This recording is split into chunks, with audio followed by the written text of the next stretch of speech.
Queen Camilla made a subtle dig at rewrites to world-renowned children's author Roald Dahl while speaking at a literary reception at Clarence House this afternoon. A large number of changes have been made by the publisher, Puffin, to the original text of the books, removing many of Dahl's classic, timeless, and colorful descriptions.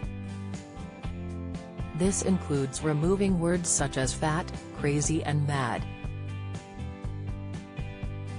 Speaking at Clarence House, Camilla said, "Please remain true to your calling, unimpeded by those who may wish to curb the freedom of your expression or impose limits on your imagination, unimpeded by those who may wish to curb the freedom of your expression or impose limits on your imagination."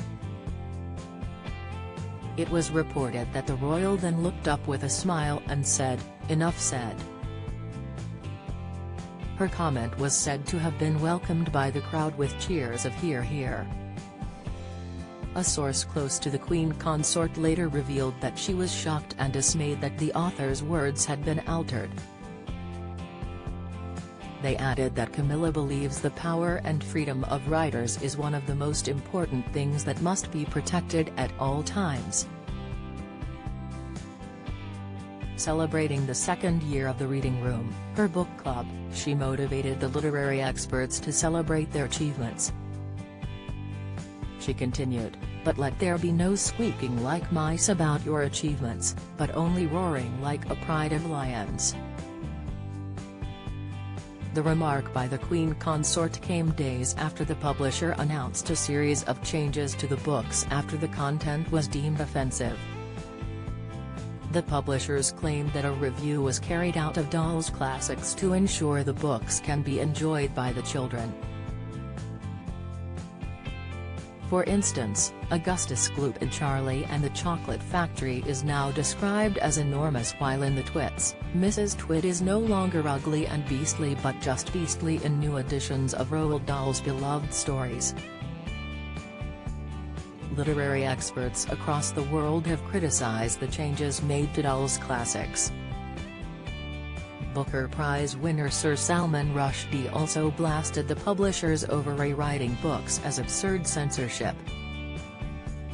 Mr. Rushdie had tweeted, "Roald Dahl was no angel, but this is absurd censorship.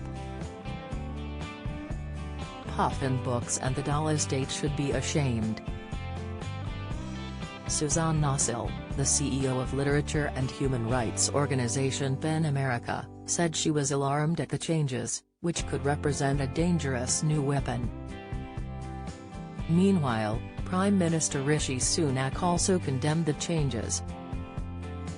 Mr. Sunak's spokesman said works of fiction should be preserved and not airbrushed. The PM's spokesman said, "When it comes to our rich and varied literary heritage, the Prime Minister agrees with the BFG that we shouldn't gobblefunk around with words." The Queen's Reading Room is a charity working to offer opportunities for the appreciation of literature among adults and children in the UK and around the world. The initiative was launched on Instagram in January 2021 with reading recommendations from Her Majesty the Queen Consort.